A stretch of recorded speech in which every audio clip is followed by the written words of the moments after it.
आप मणिपुर भी गए हुए थे?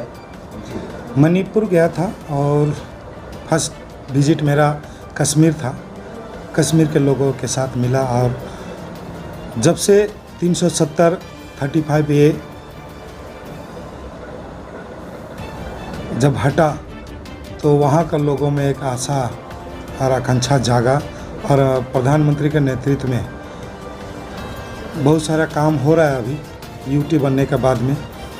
और वहाँ के लोगों का अभी पूर्ण विश्वास है कि भारत के प्रधानमंत्री नरेंद्र मोदी जी के नेतृत्व में ही यहाँ का लोगों का विकास होगा, यही आशा और भरोसा का। तो वहाँ का जब मैंने बैठा तो यही बात वहाँ के लोगों से हमने सुनने को मिला।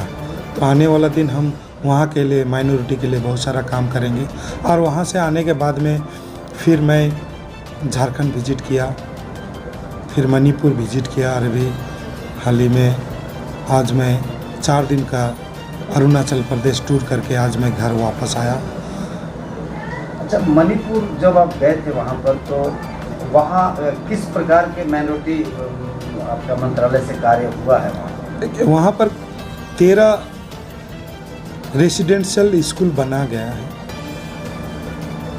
आवास स्कूल बना गया है और वहाँ सद्भावना मंडप कम्युनिटी हॉल बनाया गया 12 इस मंत्रालय से।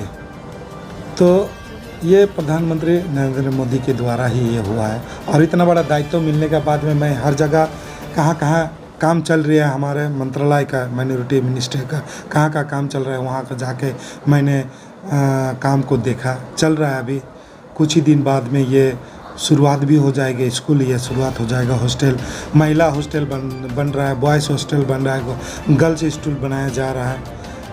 बीते दिन मैं अरुणाचल प्रदेश भी गया था, वहाँ पर भी बनाया जा रहा है।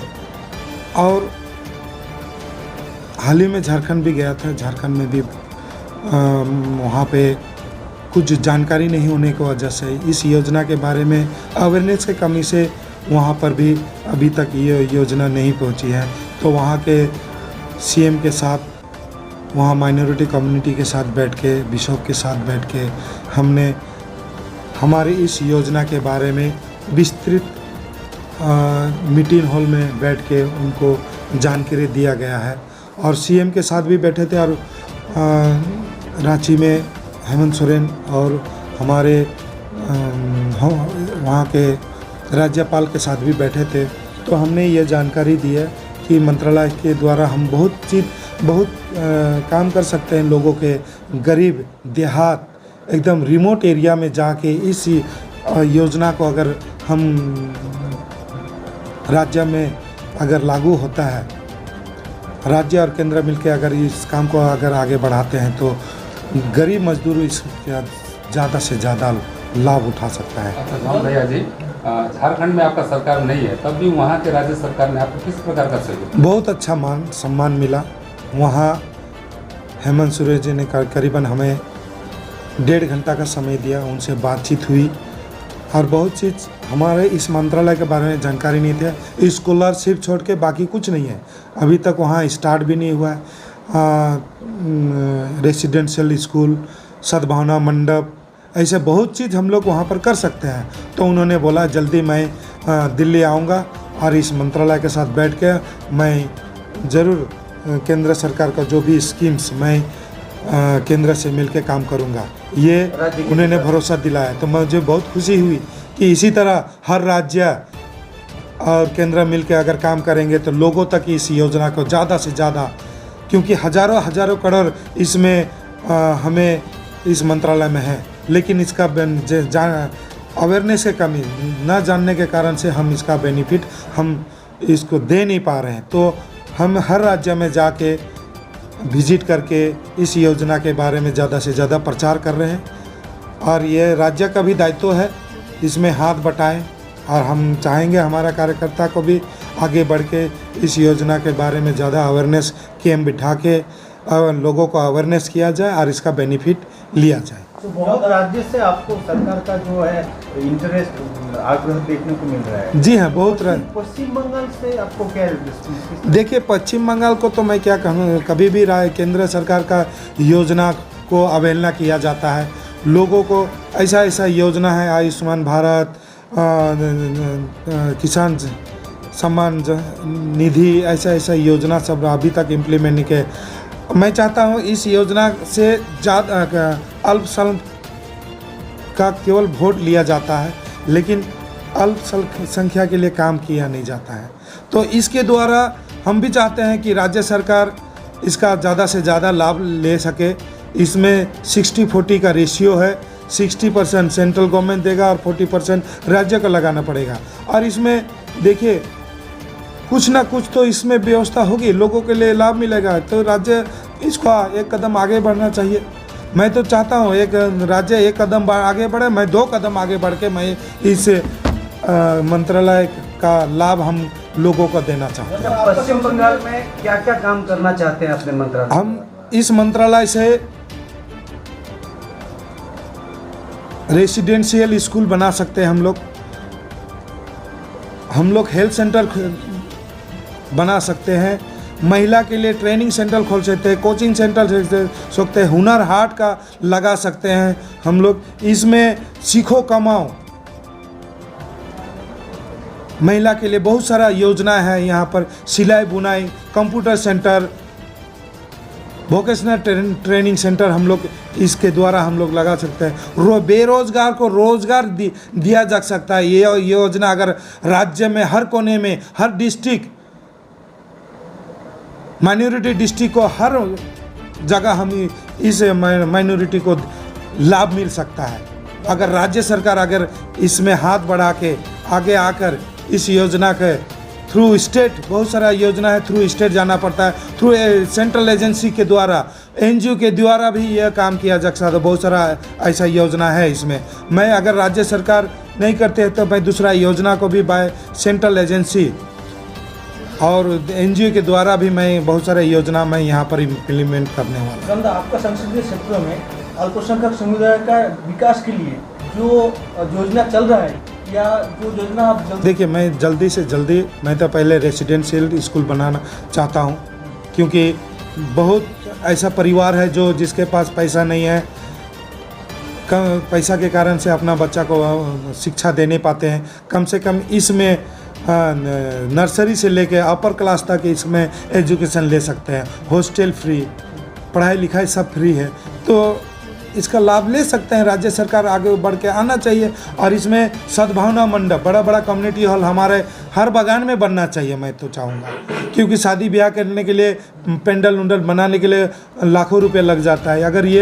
अगर सद्भावना मंडप हर चाय बागान में अगर इम्प्लीमेंट हो जाता है और हर गांव में, हर ब्लॉक में अगर इसका सेंट्रल से फंड लेके अगर इसका बनाया जाए तो बहुत सारा लाभ लोगों को मिल सकता है। चिकित्सा परिसेवा के लिए, स्वास्थ्य के लिए बहुत सारे हेल्थ सेंटर हम लोग खोल सकते हैं, हॉस्पिटल खोल सकते हैं। जहाँ पर हेल्थ सेंटर है, जहाँ पर बिल्डिंग सब टूट फूट गया है, जिसके कारण से वहाँ पर बंद पड़ा हुआ है, उसको फिर से चालू किया जा सकता है। आपके माइनॉरिटी मंत्रालय के द्वारा? जी हाँ, यहाँ पर है, स्कीम सब है। अच्छा, माइनॉरिटी हॉल का जो स्कीम है, कितना का बजट है और उसका क्या प्रावधान है? ये देखिए, अगर हमारा पास ज़मीन है, राज्य सरकार अगर ज़मीन देती है तो ठीक है, कोई अगर डोनेट करता है तो उस ज़मीन में भी बनाया सकता है। करीबन 2 करोड़ 25 लाख का भी है, बन रहा है। मैंने 2 करोड़ 25 लाख का हाल ही में मेरा मणिपुर में काम चल रहा है। 12 हम कम्युनिटी हॉल बना रहे हैं। हम स्टार्ट हो गया, मैंने हाल ही में हमने वो जो काम चल रहा है उसको देखने भी मैं गया था और उसी को हम विजिट करके आए भी। रेसिडेंट स्कूल बन रहा है, 13 रेसिडेंट स्कूल बन रहा है, उसको भी हमने देख के आए, लोगों से मिल के आए। जो काम कर रहा है पूरा डिपार्टमेंट के साथ, DC के साथ बैठे। राज्य सरकार से क्या आपको सहयोग नहीं मिल रहा है इस विषय में काम करने के लिए? देखिए, राज्य सरकार तो हमारा MP-लेट को भी खर्चा करने नहीं देती है, ये सबसे बड़ी बात है। अब पता नहीं हमारे इतने MLA जीते हैं, पता नहीं ये राज्य सरकार हमारे MLA फंड को भी खर्चा करने देंगे कि नहीं देंगे, कोई ठीक नहीं। ये देखिए, इस पर राजनीतिक अपना जगह में है।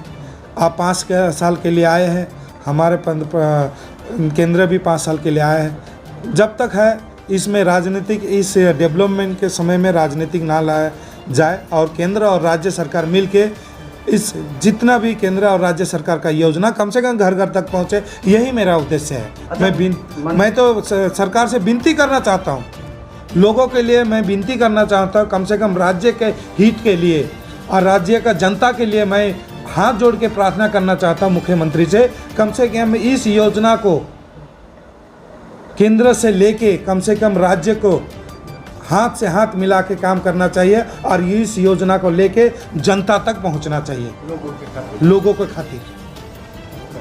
अच्छा मंत्री जी, यहाँ अल्पसंख्यक लोगों का मत ज़्यादातर देखा जाता है कि सत्तारूढ़ दल को ही मिला है, तो आप अल्पसंख्यक मंत्रालय के केंद्र में मंत्री है, तो उस मंत्रालय का लाभ क्या पश्चिम बंगाल की सरकार नहीं दिलवाना चाहती है, जिसकी वजह से आप देखिए केवल इस राज्य सरकार केवल माइनॉरिटी का खाली वोट लेना जानता है, इनका उन्नति के बारे में नहीं सोचता है।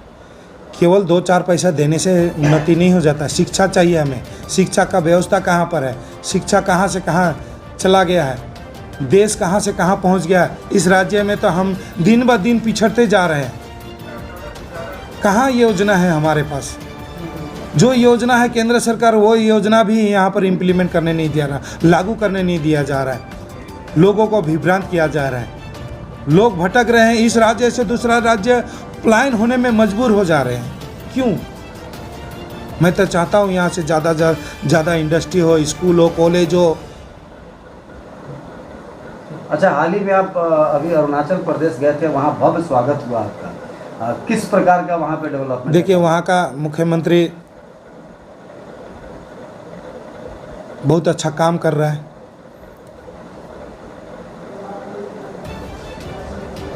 हमने देखा वहाँ पर लोगों में जो उत्साह, मैं 4 दिन कैसा बीता पता ही नहीं चला, लोगों से मिलते जुलते इतना वो अपने आप को खुशी महसूस हुआ जो आज हमारे प्रधानमंत्री के नेतृत्व में जिस प्रकार से काम करने का दायित्व मिला है और लोगों में जो उत्साह जगा है और वो आशा और भरोसा भी है मोदी के ऊपर कि आज मंत्री जितना घर घर तक पहुंच रहे हैं, गांव गांव तक पहुंच रहे हैं मोदी के नेतृत्व में, और डेवलपमेंट का काम हम लोग कर रहे हैं और लोगों को मिल भी रहे हैं। लोग में पहले मंत्री को मिल नहीं सकते थे, एमएलए को मिल नहीं सकते थे पिछले सरकार में, लेकिन आज वो उनके घर तक हम लोग पहुंच जा रहे हैं, यही सबसे बड़ी बात है।